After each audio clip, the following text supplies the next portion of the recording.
Jai Hind, dear students. I'm Dr. Preeti Mittal and you have stepped in to 10th standard. This year, let's study physics, chemistry and biology. All the chapters of science with me. And let's start with our very first chapter, that is chemical reactions and equations. Chemical reactions, as you have studied in 9th standard also, that what are chemical reactions? So, any reaction in which something new is formed, a new product is formed from the reactants is known as a chemical reaction. For example, burning of coal. So, that produces carbon dioxide along with water vapors. So, that is an example of chemical reaction. And now we represent chemical reactions with some equations. Why with equations? Because that is an easier way to represent a chemical reaction. For example, if we want to write that magnesium combines with oxygen to form magnesium oxide. So if you are writing that all in words, so that will be too much time consuming. But if I have to just represent in form of a reaction, it will be just very easy for me to say magnesium combines with oxygen to form magnesium oxide. So it's a convenient way of representing what we want to show, what is going on in a chemical reaction. That is why we represent it with a chemical equation. Now, this is not a balanced equation. Let me balance that and I'll let you know how to balance the equations. That also we are going to see in this chapter. Along with that, we are going to perform some experiments also that would make our learning even more easier. Okay, so just focus on concept clarity. If you are clear with your concepts, then you need not memorize everything and it will be easier for you to retain whatever you are studying right now and apply that knowledge at the year and in your board exams. So, starting with again coming back to our chapter. So, whenever a chemical reaction is taking place, how we come to know that a chemical change has occurred, a chemical reaction has taken place. So, there are different things that can show that the chemical reaction has taken place. For example, in some of the reactions, there is liberation of some gases, like it could be evolution of hydrogen, evolution of carbon dioxide. We will see some experiments for all this. Apart from that, could be some color changes in the solution. So the solution can change its color. That could show us that a chemical reaction has taken place.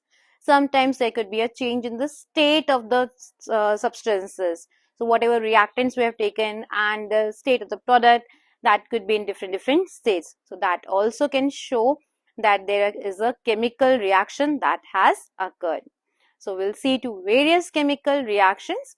First, starting with how to write a chemical reaction and what is the benefit of writing chemical reaction.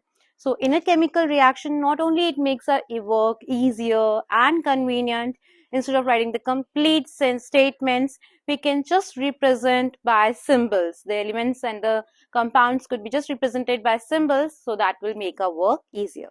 Now let's see to balancing of some of the chemical reactions. For example, this first one was magnesium combines with oxygen to form magnesium oxide. Now, how to balance a chemical equation? This one was a simpler one. I have done that. Let me erase that first. Okay. Now, whenever we have to balance a chemical equation, we have to count the number of atoms on the right side and the left side. That should be equal. So here we can say, like, if this is right hand side, this is left hand side. Here I have one magnesium atom. Here also I have one magnesium atom. Here I have two atoms of oxygen. So oxygen, if I say, it's 2 on the left hand side, but on the right hand side it's just 1 only. So to make this balanced, the right side should also be having 2 oxygen atoms. So just multiply it with 2. So I'll be multiplying the whole molecule with 2. I can't make it MgO2. No, because magnesium oxide formula is MgO. Then we have to see about magnesium. On right hand side I have now 2 magnesium atoms. So on left side also I have to make it 2. So here also I should be having 2 magnesium atoms. Okay. So by that way I can balance a chemical equation. We'll practice some more balancing of the equations. In a chemical reaction, one more benefit is there, that we can even represent the state of matter of the reactants as well as the products. Okay. So whatever is written on the left hand side, that are known as reactants. For example, iron metal that we are taking in the solid state, that is going to react with H2O. H2O is water. But here we are going to not take the water in the liquid state. We are going to take steam, because iron is not going to react with water. It will be reacting with steam to form Fe3O4 plus liberation of hydrogen gas will be there. So Fe3O4 will be formed in the solid state and hydrogen will be formed in the gaseous state. So in a chemical reaction, we can even represent the states of matter. Okay. Now let's balance this equation. That is all by hit and try method. You can try with that. You can try with different options. So here I have 3 atoms of iron. Here just I have 1 atom of iron. So that has to be made 3. Now here I have 4 oxygen atoms. And here just I have 1 oxygen atom in water. To make it 4, I have to take 4 water molecules. Okay. Now that is I have 4 into 2, that is 8 atoms of hydrogen. 2 atoms of hydrogen are there in 1 molecule. So I have taken 4 molecules of water. So that will be having 4 multiplied by 2, that is 8 atoms of hydrogen are there. So here also I should be having 8 atoms of hydrogen, and for that purpose I'll be taking 4 hydrogen molecules. Okay. So by this way we have balanced this equation. So iron reacts with steam to form Fe3O4 and hydrogen gas will be liberated out. Okay. Let's practice one more chemical equation, that is carbon monoxide is going to combine with hydrogen to form methanol. Methanol is CH3OH. And this reaction takes place at a particular pressure. We have to apply atmospheric pressure, and this reaction is going to happen at 340 atmospheric pressure. So over the arrow, on one side I am writing the reactants, the other side is showing the product, and over the arrow I can even mention the conditions which are required for this reaction to happen. For this particular reaction, it is 340 atmospheric pressure that is required for carrying out this reaction. Okay. Now let's see to its balancing. Hydrogen, here it's 2, here it's 4. 3 plus 1 is 4 atoms. So to make it 4, I have to take 2 hydrogen atoms here, 2 hydrogen molecules here. Carbon monoxide is already balanced. And if I want to write the state of matter, carbon monoxide was gas. It was made to react with hydrogen, again a gas, and that forms CH3OH, that is methanol, that is in the liquid state. So this is the example, another example that shows that with the help of a chemical equation, we can also show the conditions that are required for a reaction to happen. We will see one more reaction, that is the reaction that is happening during the time of photosynthesis. That is the reaction of photosynthesis. So what happens in photosynthesis? Carbon dioxide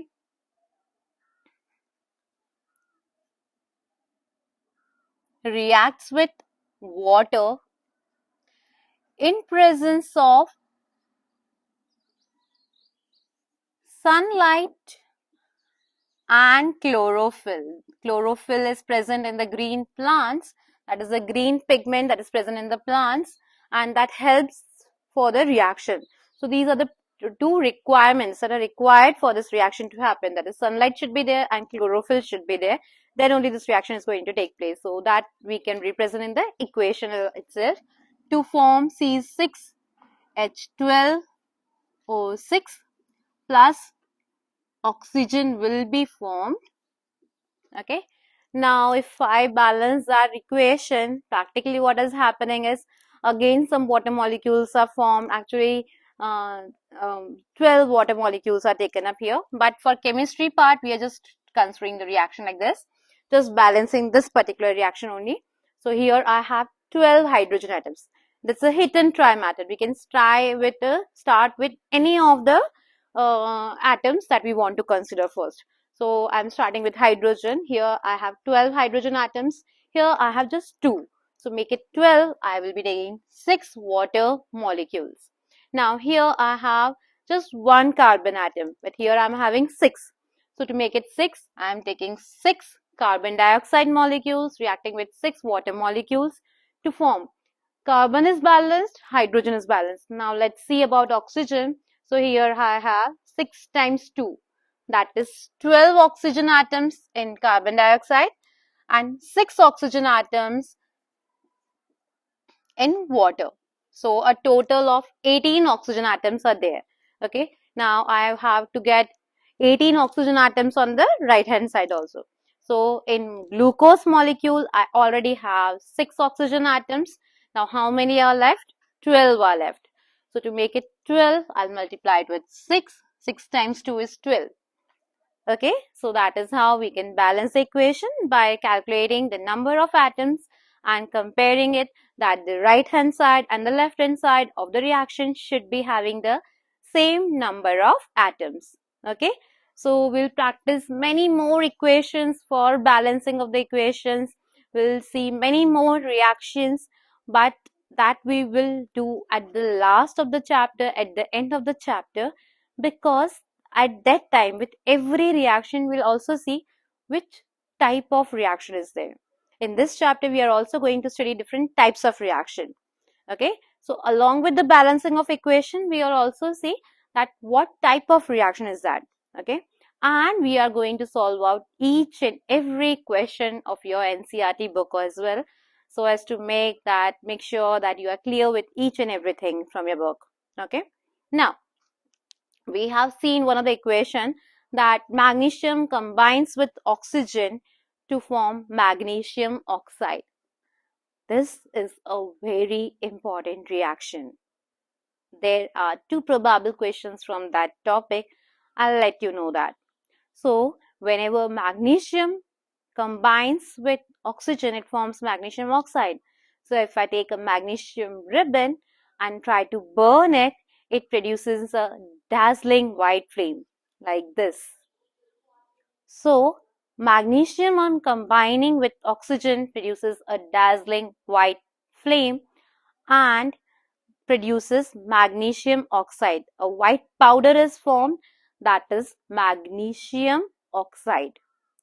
Now, the question that can come is about the color of the flame, as well as they can ask you that before burning this magnesium ribbon, you need to clean it with a sandpaper. If I try to burn the magnesium ribbon, first I need to clean it with a magnesium ribbon. Why I need to do so? I need to clean the magnesium ribbon with the sandpaper because whenever I keep the magnesium ribbon like that in air, then a layer of magnesium oxide is already formed over it. So I'll show you.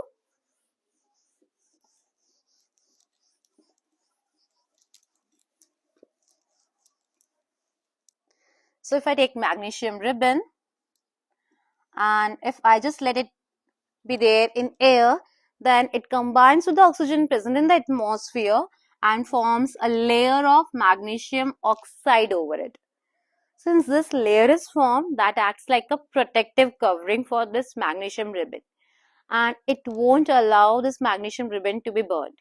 But now if I want to burn this magnesium ribbon, first I need to remove this layer of magnesium oxide, and that I can do it with a sandpaper. What is sandpaper? Sandpaper is a very rough paper. In Hindi we call it as rejmal.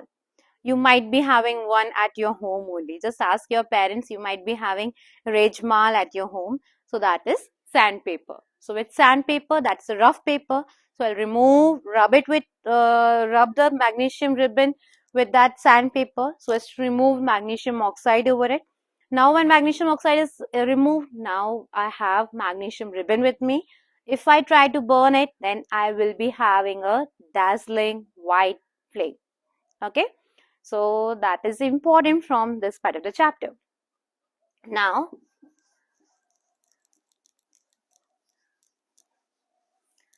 let's practice one more equation for balancing. That is barium chloride combines with or reacts with aluminium sulfate to form aluminium chloride and barium sulfate. Now, what I want to tell you is that in 9th standard, you have studied to form the molecular formula. And in 10th standard, now whenever you will be given any reaction to balance that, you could be asked to balance any of the reactions. That's a very important question, 10th standard. So whenever you are asked to balance a chemical equation, the formula of different compounds won't be given in the question. You will be given that names in words only. So you have to know that what is the formula of these compounds, because it will all be given in words, and then first you have to write the correct molecular formula. If you write the correct molecular formula, then only you will be able to write the correct balancing also. To write that correct molecular formula, I have prepared a separate video teaching you how to write the molecular formula. So, if you are not clear with how to write the molecular formula, if you ever make mistake in writing any molecular formula, just refer to that video that is given in the description box, and I have shared the link as well, and just practice how to write the molecular formula, and then you can easily balance any chemical reaction. Okay, so now let's balance this equation. Here, if I start with sulfate, because I can say you can try with any of the atoms, no? Even I can start with aluminium if I want, but randomly we can select any of the atoms. So here I'm starting with sulfate. Sulfate atoms, I have 3 atoms of sulfate. SO4 is known as sulfate ions. It's a polyatomic ion. So I have 3 sulfate ions, and here I have just 1. So to make it balanced, I need to have 3 molecules of barium sulfate. So here also 3 are there, here also 3 are there. Now here, when I just make it 3, now I have 3 barium atoms. But this side I have just 1 barium atom. So I'll just make this also 3. Now let's see about aluminium and chloride. Here I have 2 aluminium ions. Here I have just 1. So to balance it, I will make it 2 aluminium atoms. Okay, now see to chlorine. This side, on right hand side, I have 3 times 2, that is 6 chlorine atoms. And here also 3 times 2, it's 6 chlorine atoms. Okay, so by that we have balanced this chemical equation. Fine. We will be practicing more balancing of equations, but along with that, I want to tell you for every reaction what is the type of reaction. Okay, so we are going to practice many more balancing, but at the end of the chapter, after completing the types of reactions. Now let's start with the types of chemical reactions.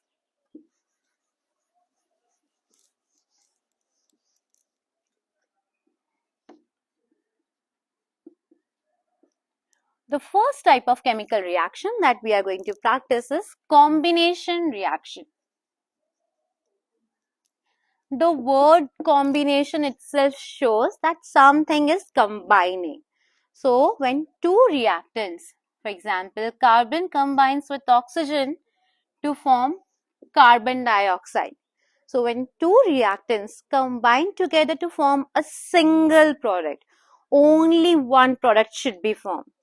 That is known as a combination reaction.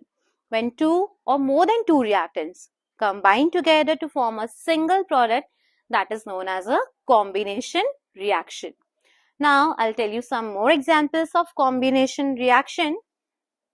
So, one more is calcium oxide combines with water to form calcium hydroxide. This is another example of combination reaction where two reactants are combining together to form a single product.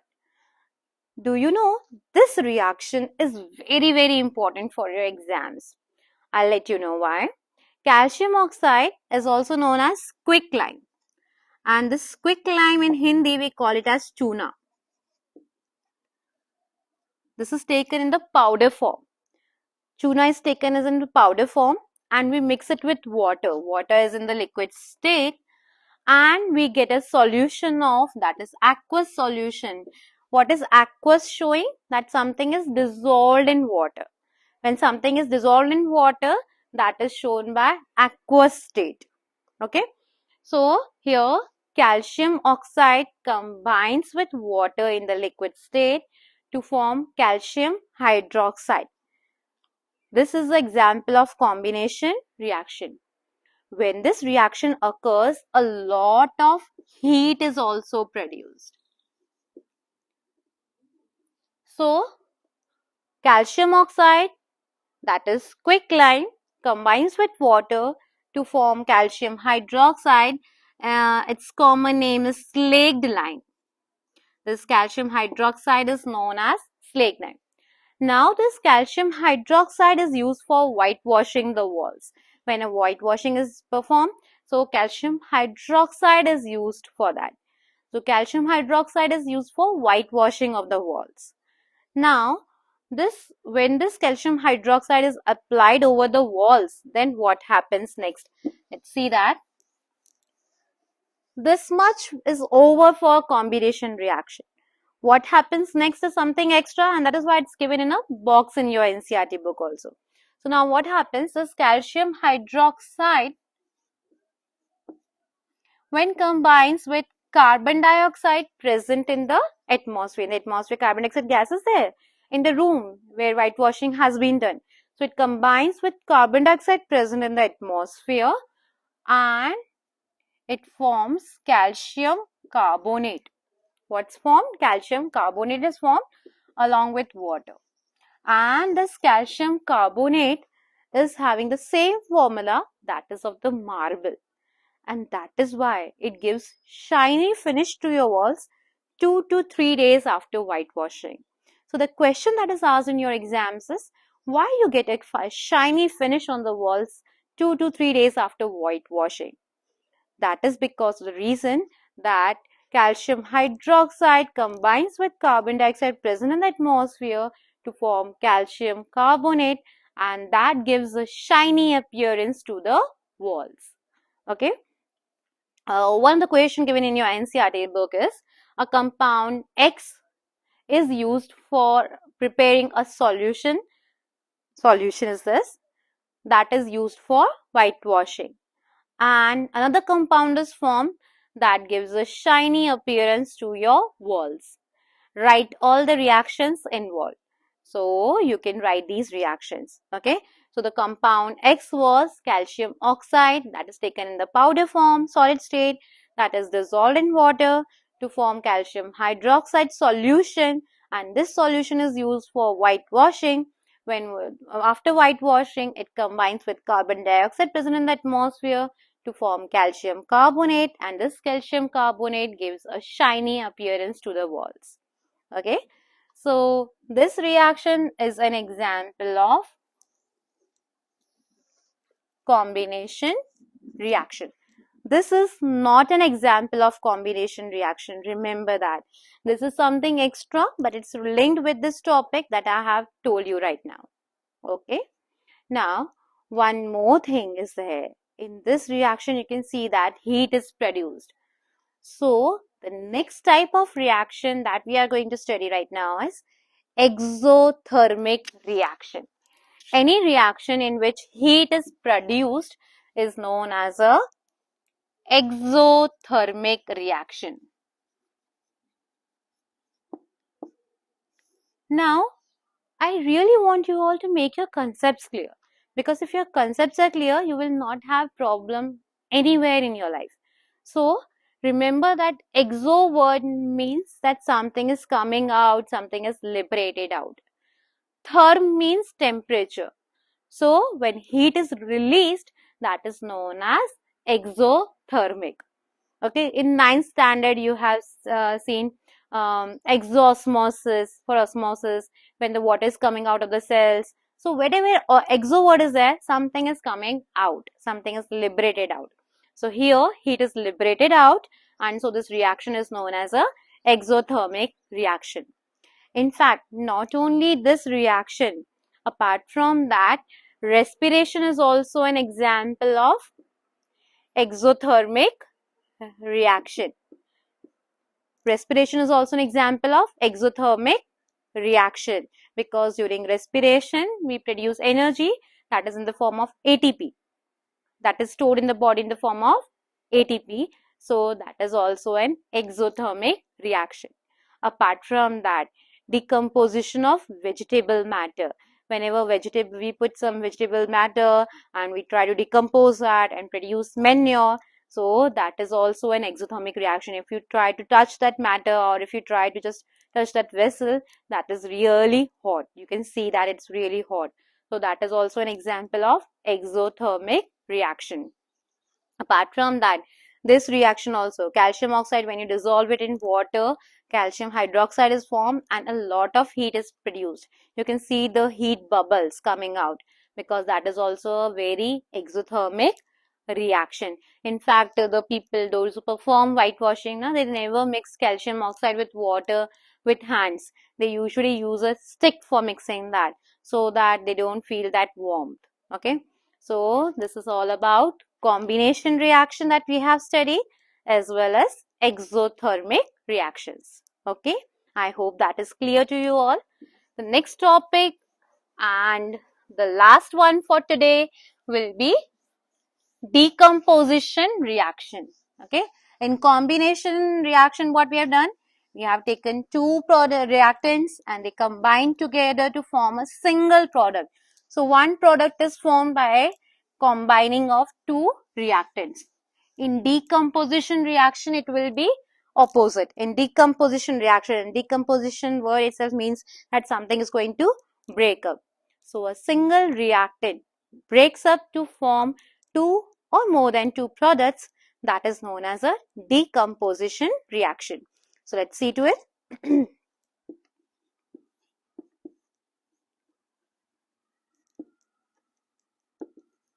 Now, whenever decomposition reaction takes place, that always require energy.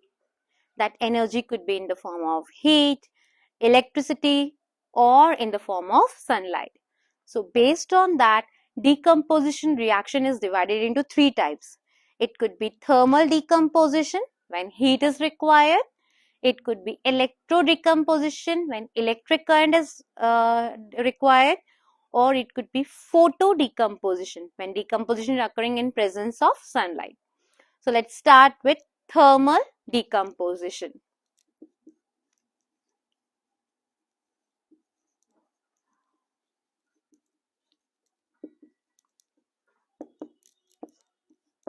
One of the examples of thermal decomposition is decomposition of ferrous sulfate. Ferrous sulfate, FeSO4. Ferrous sulfate, if you see the crystals of ferrous sulfate, that is having a green color. Green color crystals are there. This ferrous sulfate contains water molecules in them. If you take ferrous sulfate, they are crystals, they are dry, completely dry. But if you heat that, you will see that some water is coming out from that. From where this water has came? Because that ferrous sulfate is having some water of crystallization. Some water molecules are there in the crystals of ferrous sulfate that you will read again in the next chapter also. At that time, I'll show you an experiment also to show water of crystallization. But right now, just remember that ferrous sulfate exists in the form of FeSO4.7H2O. It has water molecules in it and it is having a green color. Now, when I heat this ferrous sulfate, initially only water will be removed from that. That is not thermal decomposition, only water is removed here, and that is not called thermal decomposition. Still the molecule is intact. It's not breaking up. So, the first step will be removal of water and ferrous sulfate will be formed and water molecules will be separated out. Now, this ferrous sulfate will be colorless because the green color is in the presence of water only. Now, what happens when I heat this ferrous sulfate? So, when I heat this ferrous sulfate, heating could be shown by a triangle over the arrow. So, that would lead to the formation of Fe2O3, that is ferric oxide. Apart from that, sulfur dioxide will be formed and sulfur trioxide will be formed. Okay, ferrous sulfate when heated it will produce Fe2O3, sulfur dioxide and sulfur trioxide. And can we balance the equation? Let's see to it. So here I have 2 iron. Here also I'll make it 2. Now, how many sulfur atoms are there? It's 2 here. Here also it's 2. It's balanced. 4 times 2 is 8. So here I am having 8 oxygen atoms. But let's see here. 3 plus 3, 6, 7, 8. Okay. So oxygen is also balanced. So that is how thermal decomposition of ferrous sulfate takes place with the production of Fe2O3, that is ferric oxide, sulfur dioxide and sulfur trioxide. Let's see to one more thermal decomposition reaction for which I'll be showing you the experiment as well right now. Lead nitrate. Lead nitrate is PbNO3 whole twice. How to write the chemical formulas? Just practice that very well. Lead nitrate is PbNO3 whole twice. So, lead nitrate when it is heated, it produces lead oxide. Apart from that, nitrogen dioxide and oxygen are produced. And this nitrogen dioxide, its presence could be shown by production of brown fumes. So you can see that the brown fumes are produced when this decomposition of lead nitrate is carried out and lead oxide is formed, nitrogen dioxide is produced and oxygen is produced. And when nitrogen dioxide is produced, it comes out in the form of brown fumes. Let's see to an activity, let's see to an experiment to show the same. I am taking lead nitrate in this. We are going to perform the thermal decomposition reaction of lead nitrate. So I have taken lead nitrate and now we are going to heat it. When we heat lead nitrate, it undergoes thermal decomposition and gets converted into lead oxide. Along with that lead oxide, oxygen and nitrogen dioxide are formed. You can see the changes occurring.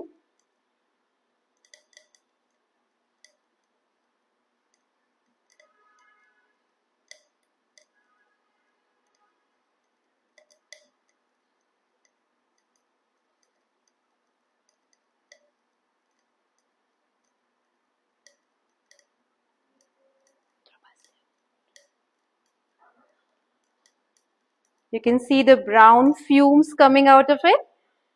These brown fumes are of nitrogen dioxide. So it's a thermal decomposition reaction of lead nitrate which produces a brown fumes of nitrogen dioxide along with the formation of lead oxide.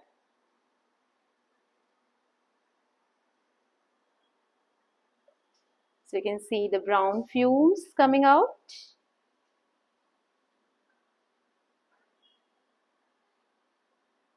I hope you were able to understand the activity and you will be able to retain the concept for a longer period of time. because it's a very important question for your exams as well, that name the compound that is escaping out in the form of brown fumes during the thermal decomposition of lead nitrate. Along with a balanced chemical equation, you have to write that. So this activity will really help you out to just retain the concepts.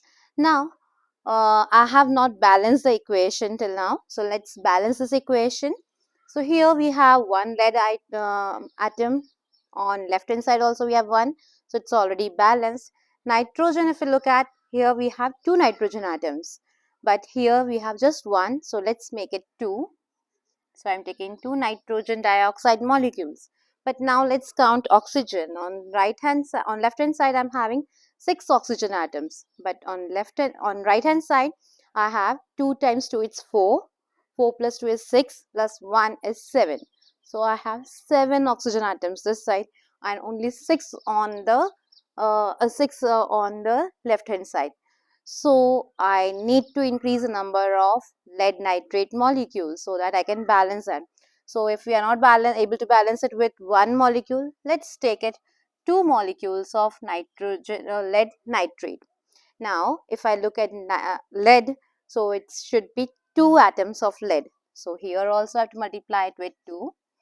Now looking at nitrogen, it was 2 atoms of nitrogen and 1 molecule of lead nitrate. But when I have taken 2 molecules, it will be double of that. That is 2 times 2 is 4. So I have to take 4 nitrogen atoms, and for that I have 4 nitrogen dioxide molecules. Now let's see at oxygen. So on this side it's 3 times 2 is 6. 6 times 2 is 12. So I have 12 oxygen atoms on left hand side. Now just calculate it on the right hand side.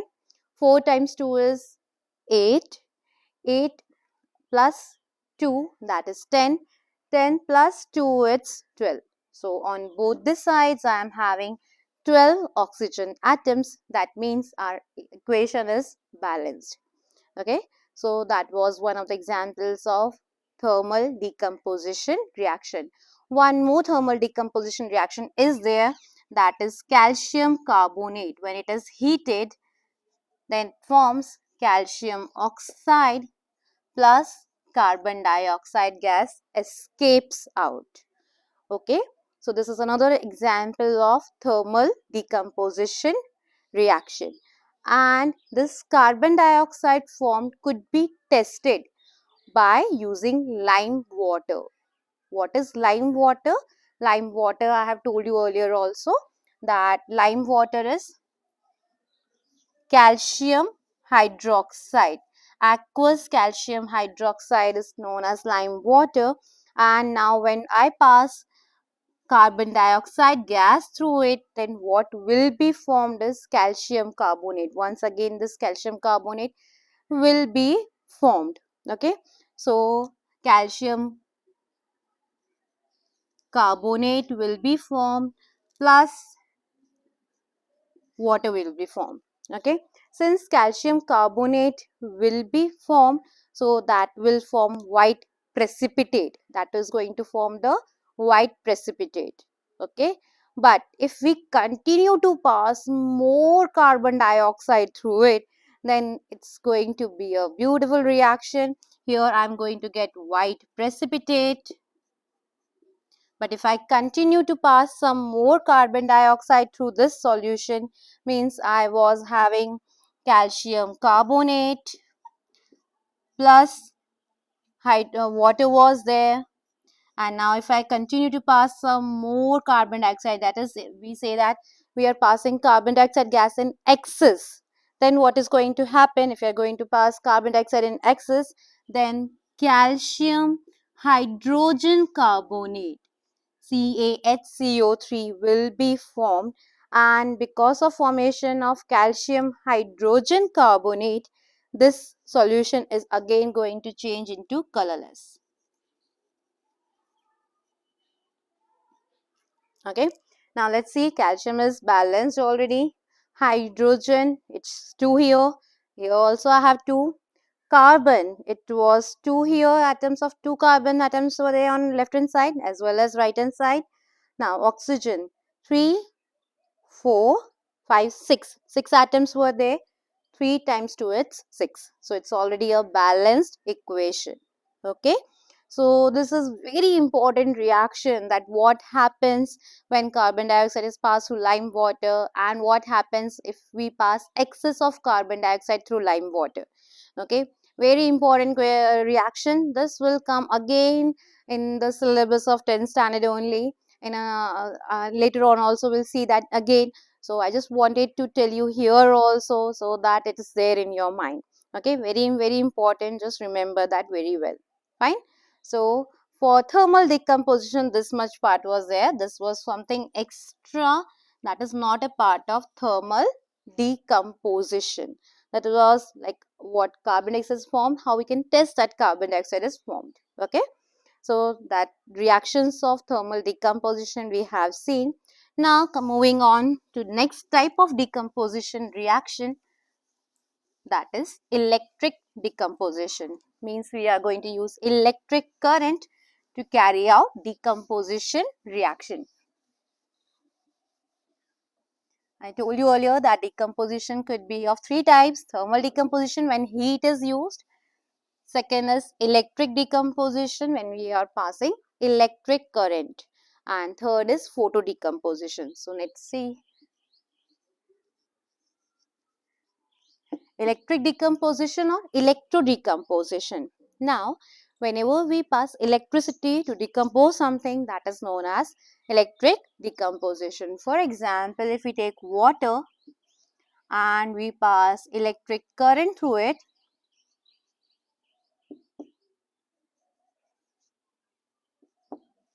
electricity is passed through it, then this water is going to dissociate into hydrogen and oxygen. Okay, if we take some tap water, pass electricity through it, we'll find that hydrogen and oxygen are formed. Let's balance this. Here we have 2 oxygen atoms, so here also it should be 2. Now I have 4 hydrogen atoms this side, so this side also have to have 4.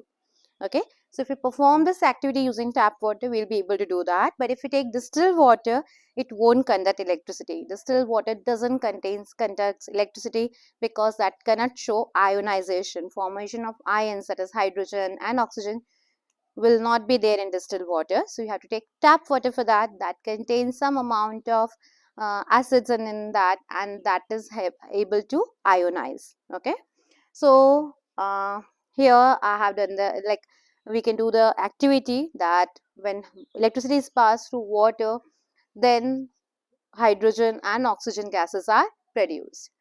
Now, this could be like demonstrated with the use of a setup when we can cover the gases that is coming out.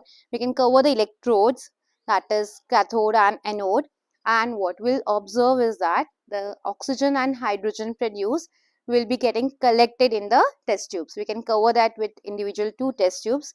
We can create a setup somewhat like this, so that you can see that the test tubes are covered, and so whatever gases are liberated out, that will be collected in the 2 test tubes. One of the questions that can come from this part is that which gas will be collected more, hydrogen or oxygen?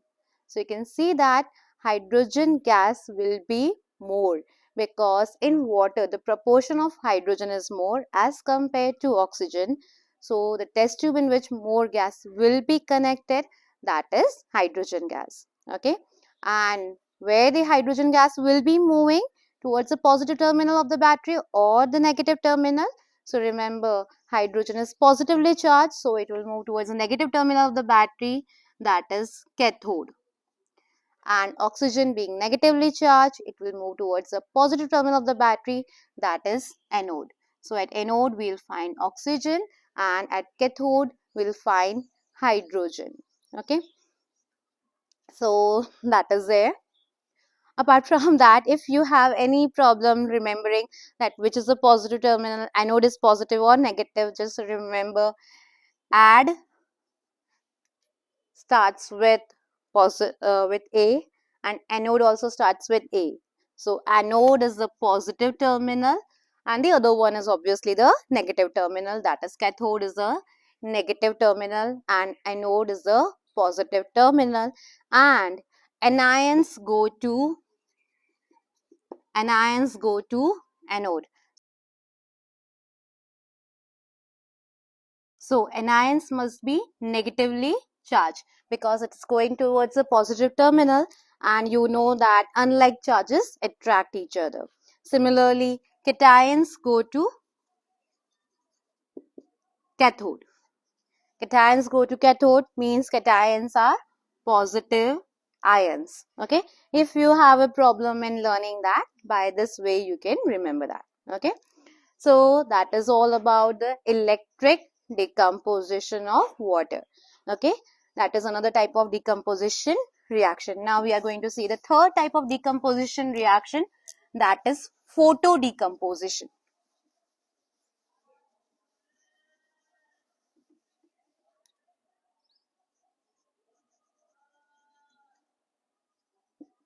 Third type of decomposition reaction is photo decomposition. Now remember, photo word means light. So whenever we talk about photosynthesis also, that is preparation of food, synthesis of food in presence of sunlight. So photo means light, and if the decomposition reaction is going on presence of sunlight or artificial light, then it is known as photo decomposition. One such example of photo decomposition is, we take silver chloride, that is AgCl, and expose it to sunlight or even artificial light, that will be okay. And then what will be formed is silver plus chlorine gas will be formed. Okay, silver will be solid. Here also silver chloride we have taken as a powder form. Silver will be formed and chlorine gas will be formed. Now let's balance that. Chlorine, here we have 2 atoms of chlorine, here just 1. So let's make it 2 here. Now I have to take 2 silver here also. Okay. So this is an example of photo decomposition of silver chloride. Similar reaction happens with silver bromide also. That also is solid. We expose it to light. Then silver is formed and bromine is formed. Bromine gas is formed. So the gas is going to escape out and we are left with silver. How we'll come to know that the reaction has taken place? Silver chloride and silver bromide both are white in color and silver is grey in color. So by the formation of changes of the color, we can come to know that the reaction has taken place. Okay. This reaction is used in black and white photography, development of black and white photographs that were used in the early days. So that is done by using this type of reaction. Photo decomposition of silver chloride. If you have ever seen the movies of 80s, then you might see that in some of the movies it's shown that the photograph is being developed, and when they are developing the photographs, they just use a completely dark room and one source of light is there under which they are performing the development of black and white photographs. Okay. Your parents might have observed that. Maybe you have not observed. So that is all about the decomposition reactions. We have seen that the decomposition reaction could be thermal decomposition by heat, electric decomposition using electricity, and photo decomposition using sunlight. Now, the last type of reaction that we are going to take today is endothermic reaction.